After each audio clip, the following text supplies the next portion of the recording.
Olá, internautas pensadores! Bem-vindos ao Sublime Filosofia. Aqui é o professor João Paulo Rodrigues falando, mestre em filosofia. E será que há algo fora da internet?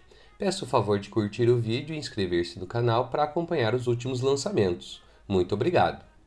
Jacques Derrida nasceu na colônia francesa da Argélia em 1930 e faleceu em 2004. Tinha sonhos de se tornar jogador de futebol profissional, mas também se interessava muito por filosofia em sua juventude.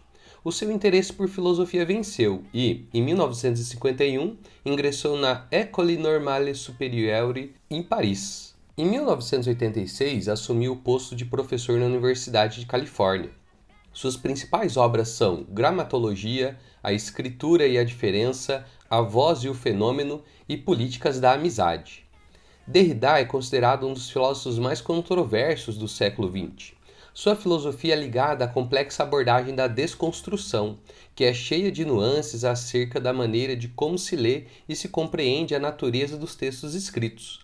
Para entendermos sua famosa frase "não há nada fora do texto", presente no livro Gramatologia, é necessário examinarmos a sua abordagem desconstrutivista. Frequentemente, diante de qualquer livro, acredita-se que o que há escrito ali é algo que pode ser entendido ou interpretado como um todo relativamente autossuficiente. No caso dos textos filosóficos, deduzimos que eles são sistemáticos e lógicos. Por exemplo, se vamos na livraria e compramos uma cópia do livro A Política, do filósofo Aristóteles, imaginamos que, se lermos o livro, ao final teremos uma ideia razoável sobre o que possa ser a política e quais são as ideias principais de Aristóteles sobre o assunto. Porém, para o filósofo Derrida, os textos não funcionam dessa maneira. Isso se deve à questão de que, mesmo os textos mais diretos possuem aquilo que Derrida chama de aporias, que em grego antigo significa contradição, impasse ou dificuldade. Quando se explora tais aporias em diferentes textos, o filósofo objetiva ampliar nosso entendimento sobre o que são e o que fazem os textos, assim como demonstrar a complexidade que está oculto até nas obras aparentemente mais simples. Por isso, desconstrução é um modo de ler os textos para desvendar paradoxos e contradições ocultas, pondo inclusive em dúvida a relação entre linguagem, pensamento e ética. Aqui é necessário apresentar um termo técnico importante do vocabulário de Derrida, a saber, diferência. Esse conceito foi criado pelo próprio Derrida para destacar um aspecto curioso da linguagem. Para compreendermos como a palavra diferença funciona, Derrida, ao realizar um jogo entre as palavras diferir e adiar, considera como esse adiar e diferir podem realmente ocorrer na prática. Vejamos o exemplo. Imagine que eu diga o gato. Então adicione que meu amigo viu, e após uma breve pausa digo, no jardim era preto e branco, e continuasse assim por diante. A significação da palavra gato, do modo como a estou usando, é continuamente adiado, quanto mais informações são transmitidas simultaneamente. Caso eu tivesse sido interrompido depois de dizer o gato, e não mencionasse as outras partes sobre o amigo ou o jardim, o significado de gato teria sido diferente. Resumindo, quanto mais acrescente algo ao que digo, mais o significado do que já disse é revisado, pois o significado é adiado na linguagem. Além disso, o significado de gato não pode ser considerado algo que repousa na relação entre as minhas palavras e as coisas reais do mundo, já que a palavra assume seu sentido a partir da sua posição em um sistema de linguagem total. Por isso, a palavra gato faz sentido não porque há uma ligação misteriosa entre a palavra e o gato real, mas sim porque tal palavra difere de cachorro ou zebra, por exemplo. Portanto, os conceitos de adiar e diferir presentes no conceito diferença dizem algo um tanto estranho sobre a linguagem em geral. Assim, de um lado, o significado de qualquer coisa que dizemos é sempre adiado, pois depende do que acrescentamos. Por outro lado, o sentido de qualquer palavra que usamos depende de todas as coisas diferentes que não exprimimos, pois o sentido não é autossuficiente, nem mesmo dentro do próprio texto. Vamos supor que eu tento explicar o que o filósofo Derrida quer dizer quando cita que não há nada fora do texto. Porém, nunca posso explicar inteiramente essa ideia, porque o significado do que digo depende do que eu digo depois e o sentido das palavras que uso depende da sua relação com as palavras que eu não uso. Portanto, o significado é sempre incompleto. Assim, falo mais para esclarecer as coisas, tornando constante o ciclo de significação. Desse modo, minha explicação sobre a frase de Derrida pode evoluir até que fique infinitamente extensa, compreendendo assim que não há nada fora do texto.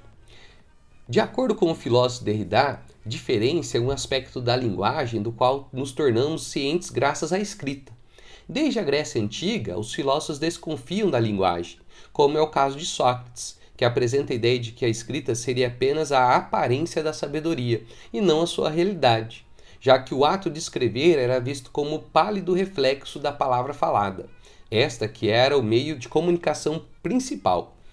Porém, segundo Derrida, a palavra escrita nos apresenta algo sobre a linguagem que a palavra falada não mostra. Para Derrida, devemos nos libertar da ideia de relacionar o significado da palavra com presença, como se o significado real de gato pode ser encontrado na presença de um gato no meu colo. Afinal, sem o autor presente para pedir desculpas e nos explicar aquilo que falou, começamos a notar as complexidades, dificuldades e impasses daquilo que foi escrito.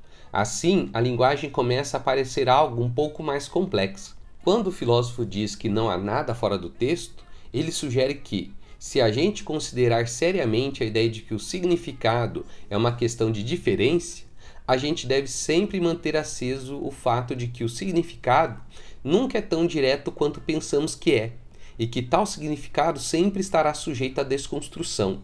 Além disso, em nosso pensamento, escrita e fala, estamos sempre implicados em todo tipo de questões políticas, histórias e éticas que não podemos nem mesmo reconhecer ou admitir.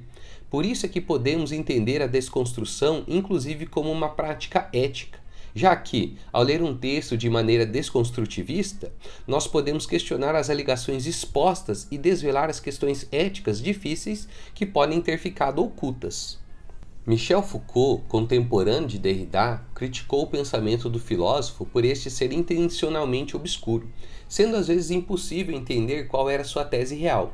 Porém, Derrida poderia contrapor tal crítica dizendo que o próprio conceito de tese seria baseada na noção de presença que o mesmo filósofo tentou confrontar.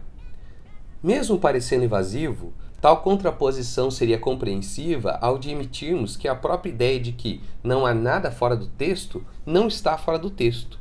Assim, ao considerar essa ideia seriamente, trataríamos ela de forma cética, desconstruindo-a. Desse modo, iríamos explorar as dificuldades, impasses e contradições que se ocultam dentro dela, e que mesmo a ideia explicada nesse vídeo está sujeita à diferença. Pessoal, esse canal é uma iniciativa privada do idealizador. Fornecemos conteúdo de forma gratuita, porém, agradeceríamos muito se você pudesse contribuir com a manutenção do canal através da chave Pix j.p_rodrigues@hotmail.com. Lembrando que os links das referências estão aqui na descrição. Por favor, inscreva-se, ative o sininho, compartilhe esse conhecimento e dá aquele like maroto no vídeo. Opiniões e sugestões podem ser apresentadas nos comentários. Muito obrigado a todos e, como diria o filósofo intergaláctico, busque conhecimento.